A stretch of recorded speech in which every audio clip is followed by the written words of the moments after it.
Okay, let's unpack this. Today's deep dive is incredibly unique, I think. We're focusing on the infrastructure of support, or maybe failure, that surrounds gifted, young student athletes. Right. What separates the kid who became a doctoral candidate in special education from the kids he played handball with who ended up, incarcerated for drug trafficking? Mm-hmm. Today, we're really digging into the factors that dictate that single, potentially catastrophic split. Yeah, that's absolutely the mission here. This deep dive is built mostly on the reflections of that former student athlete you mentioned. It gives us this powerful, lived comparison. A real contrast. Exactly. Between his journey and those of his former teammates. We're trying to analyze the connection between, say, early academic environments, the coach's core value system, family function, and, well, the ultimate long-term stability or lack of it for these individuals. And we have some powerful, really granular details here that force us to look beyond just talent, don't they? They really do. We're talking everything from a mother requiring a certain test score before practice is even allowed, to the pretty stringent academic policing in U.S. college football, and then these chaotic home environments that seem to push young people directly into the arms of local gangs. It's a complex picture. Okay, let's start at what feels like the absolute foundation of failure. Our core narrator, the doctoral candidate, he credits his success not just to talent, but he says he was lucky. Right, lucky and he maintained basic academic competence. But for so many of his peers, it sounds like the pressure of competitive sport combined with systemic failure just meant that competence vanished. Well, what's really striking in the source material is the sheer depth of academic incompetence among many student athletes. Particularly in the Taiwanese context, they talk about the infamous 5C grades in junior high. 5C, what does that actually mean? It's a designation that means the student's 5 core academic subjects, math, science, social studies, language, English, scored so poorly, their performance was statistically the same as just guessing randomly. Wow. So pure chance. That's a powerful metric for, well, educational breakdown, isn't it? It really is. It signifies they essentially lack functional academic ability for pretty much any curriculum beyond a primary school level, maybe 4th grade tops. So we're not talking about struggling with advanced concepts. We're talking foundational literacy. Exactly. We're discussing the failure to achieve the basics needed to interact with curriculum. For example, a student might be able to read and write a simple word like morning. Okay. But they can't really apply basic vocabulary in a sentence. They can't handle complex Chinese idioms or perform math beyond, simple addition, subtraction, multiplication, division, the basics. So they graduate junior high just lacking the core skills needed for adult life or even basic vocational training. That's the implication, yes. It's a serious deficit. So how do you prevent an athlete with high potential from falling into that 5C category? This is where the importance of early academic conditioning seems to come in. The candidate himself, he was a talented handball player, but his academic attitude was apparently enforced very early by his mother. The story about the test scores. Yeah, she established this non-negotiable rule. You had to achieve a certain test score before you were allowed to join the school team. Practice was the reward. Practice was framed as the reward, the candy, as the source put it. That's a really foundational habit builder, isn't it? It instills the discipline of, preparing for tests, doing homework. Right.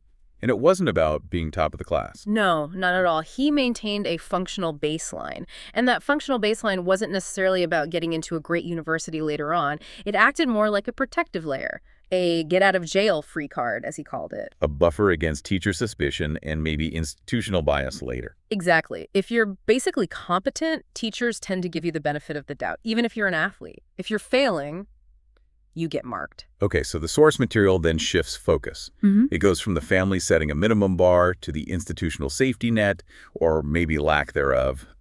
And the contrast between systems is, it's pretty shocking. It really is. We're looking at 2 radically different policy environments. You've got the high-compliance U.S. collegiate model versus maybe competition-focused structures, often found elsewhere. It seems like the institutional structure can dictate a student's fate. Yeah, the U.S. system, especially college football, provides a fantastic contrast. The source recounts someone teaching a U.S. college player, and the coaching staff communicated 4 or 5 times per semester just about this one player's academics. 4 or 5 times? What kind of communication? It was mandatory monitoring, like initial contact, checking on attitude and attendance, a midterm report, final grades. Very structured. That level of policing, I mean, it sounds necessary given the stakes, but is there a risk? Does that intense policing of academics paired with intense athletics just swap one kind of pressure for another, maybe career-limiting one? It's definitely intense, no question, but the consequences were absolute. If the student's grade fell below the class average, the 50th percentile, The average, not just bad. below the average, they faced immediate required tutoring and suspension from practice or competition, period. Wow. The institution made it brutally clear: fail in the classroom, you don't perform on the field. That structure, while stressful, is arguably designed to enforce long-term viability, not just short-term athletic success. Okay, now contrast that very stringent requirement with the Taiwanese context mentioned in the source, where coaches seem to wield significant influence over special admission spots. They called it duzhao. Yes, duzhao. What exactly is that? Is it just a sports scholarship, or does it actually bypass academic requirements entirely? It leans more towards the latter. Duzhao translates roughly to independent enrollment or special admission. It's usually based almost entirely on athletic performance or, potential. So the coach can basically get a star player in without rigorous academic prerequisites. That's often how it works, yes, which allows them to secure placement for key players. And that system immediately creates a kind of policy tension, doesn't it? Absolutely. When a coach secures a spot solely based on athletic achievement, the emphasis shifts, inevitably, towards competitive results, medals, wins. Right, and it really complicates their ability, or maybe even their incentive, to enforce academic rigor, especially for those star players whose suspension would genuinely hurt the team's performance, their medal count. So the coach is caught between developing the student and winning the game. Precisely. And the long-term takeaway here seems profound. The sources suggest that whether it's a mother setting a personal academic minimum back in primary school, or an NCAA compliance team enforcing a strict 50th percentile rule in college, the fundamental protective factor is the same: having non-negotiable academic preconditions. Conditions that are enforced. Yes. A coach's value system, whether they prioritize the medal count or the student's entire future, that creates a team culture. And that culture either supports or, frankly, undermines the student's chances for lifelong success. Which brings us to the individual level. Exactly. What's fascinating here is when we connect this institutional structure, or lack of it, to the individual lives, the biggest differentiating factor between successful outcomes and, well, incarceration, even among athletes with similar talent levels. It seems to be family. It appears to be deeply functional family support. Yeah. Or the absence of it. Okay, we have these two really powerful case studies from the candidates' former teammates that highlight this divide perfectly. Let's look first at the one who found a stable outcome, even though things were chaotic at home. Right. This teammate was apparently extremely gifted at handball in primary school, like ridiculously good. The source says he could play with one hand in his pocket. Wow. But his home life was turbulent: parental divorce, irregularity, poor hygiene, which actually led to some peer exclusion. Being seen as dirty. Yeah, and his uncle was involved in gangs and drugs, just a really chaotic environment overall. But the sources included this one fascinating small detail about that chaos. You recall this. His uncle, despite the drugs and gang activity, made super delicious fried rice. Wait, that detail about the fried rice, that's incredible, isn't it? It jumped out at me, too. It shows that even in the most difficult, chaotic environments, there can be these tiny anchor points, moments of positive connection, maybe human warmth. This student lacked structure, sure, but maybe he wasn't completely isolated or rejected in every single interaction.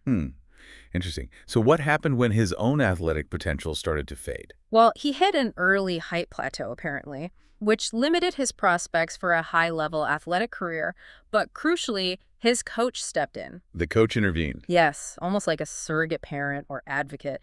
The coach used his network to get him placed at a specific boarding school down in southern Taiwan. Providing the structure the family couldn't. Exactly, systemic structure.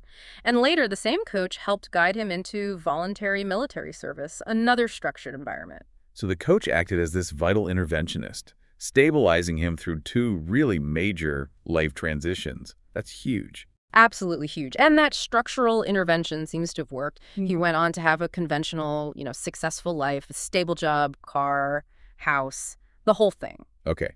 Now, let's consider the second teammate, the one who went the correctional route. Yeah. This sounds much more like a story of total neglect, where maybe there weren't even those small anchor points, Like the fried rice. It seems that way. He was from a home with deeply absent or maybe just inattentive parents. His behavior worsened, rapidly skipping class, general disregard for rules. Right. The source mentions his house being famous among the team as the place for, like, chaotic BB gun fights and just unrestrained play. Yes, a central hub for unsupervised chaos. He was seeking structure, maybe, but on his own terms outside the rules. And his disregard for rules eventually culminated in him growing a ponytail, which was against school rules, right? Right. And the coach, who importantly also served as the director of student affairs, The authority figure. the ultimate authority figure in that context, publicly cut the ponytail off. Publicly, in front of everyone. That's what the source indicates. And cutting that ponytail publicly, especially by the coach, the system's representative, that's almost like a declaration of war, isn't it?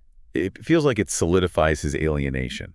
He wasn't just being corrected, he was being rejected. Yeah. Publicly shamed by the very system, the very person he was supposed to trust. Yeah, a complete break. And rejection like that often leads people to search for acceptance somewhere else, doesn't it? Precisely. He was absorbed by complex local groups, temple performance troops, which often have ties to local gangs. Right. And he was later arrested and incarcerated, suspected drug trafficking. So the psychological drivers here seem really key.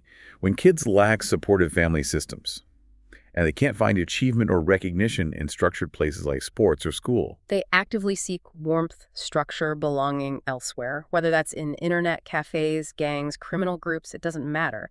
Gangs especially often provide this perverse sense of belonging, of status, of recognition that the school system completely denied him. it seems like the coach's intervention was absolutely critical in saving teammate 1. But for teammate 2, the system itself, including the coach's actions, was actively working against him. It appears that way. Let's look more closely at how the school itself might become part of this push-out problem, through things like academic labeling and bias. Yeah, we see clear evidence of academic labeling and bias at play here. The doctoral candidate himself noted that his functional academic performance, his average 80% marks acted as that get-out-of-jail-free card. Right, protection. It protected him against disciplinary action, whereas poor performance, like the 5C kids, instantly triggered teacher suspicion, hostility, being marked as a problem. And this wasn't just about the grades themselves, though. The source mentioned teachers setting expectations unfairly based on siblings. Yes, that was a telling detail. His own sister was apparently penalized because the teacher, having taught the older, higher-achieving brother, Had an impossibly high standard for her. right, set this bar based on the older sibling, regardless of her actual performance or ability. That's clear bias based on institutional memory, not the individual student. And this is all compounded by the undeniable link to special education needs, isn't it? It really is. The source material points out that students in correctional schools have a significantly higher rate of special education needs, estimated maybe 3 times higher than in general schools. Things like learning disabilities, emotional disorders. Exactly. These students were often already struggling with basic learning, and the lack of support, combined with this institutional labeling and bias, it just pushed them further out, sometimes into delinquency. And maybe the most tragic indictment of the traditional school system comes from the reaction of these kids once they are in custody. Many youth in correctional schools express genuine shock that the teachers there actually care about them. Just think about that for a second. They are finding positive adult attention, recognition, maybe for the first time, only once they are incarcerated. It suggests they were never really seen, never truly supported or cared for by educators during their most formative years, K-9, primary, junior high. And this sustained lack of positive recognition, Right. of feeling valued, it drives students away from conventional paths, away from school, towards alternative, often dangerous, structures that do offer some form of belonging, however twisted.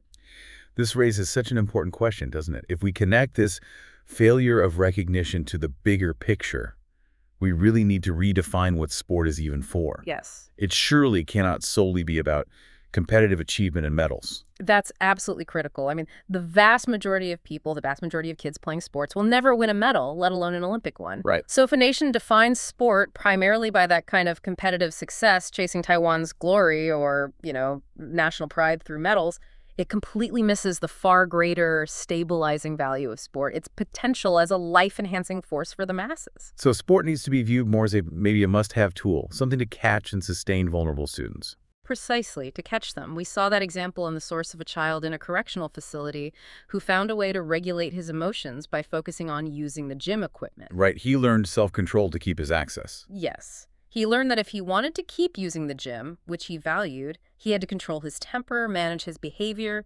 Sport became a pathway to self-control, to emotional accountability. The physical activity gave him a tangible way to regulate his internal state. And this ties directly into the concept of adaptive physical education, or APE, shifting the focus away from perfection and towards the value of recognition for effort and progress. Exactly right. Instead of judging every student against some perfect score of 100, which many struggling students, like those 5C kids, will simply never reach. It's demotivating. Utterly. Instead, you set achievable, individualized goals.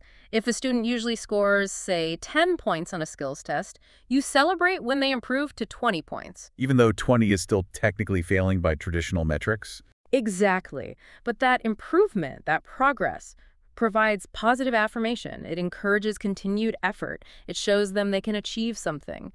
The coach's true legacy, arguably, should be about increasing life's breadth and satisfaction for everyone on the team, not just generating a few champions. Which is why the doctoral candidate, our narrator, decided he wanted to be a coach's coach. Right. To spread that philosophy. That seems to be his motivation, yes. To change the culture from the inside. That was really an incredible look at the infrastructure, or sometimes the lack of infrastructure, of support surrounding student athletes.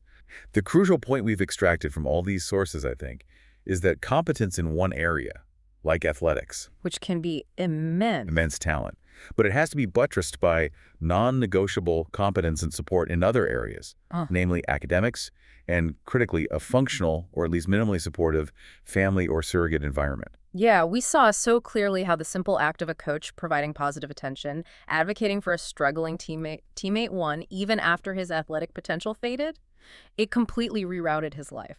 A different path? Entirely. Entirely. It just underscores that recognition, intervention, providing structure, these things are arguably more valuable in the long run than competitive success alone. So as you, the learner, process this deep dive, maybe consider this final idea. We often focus on the glory, the Taiwan's glory, or any national pride phrase, of winning gold medals.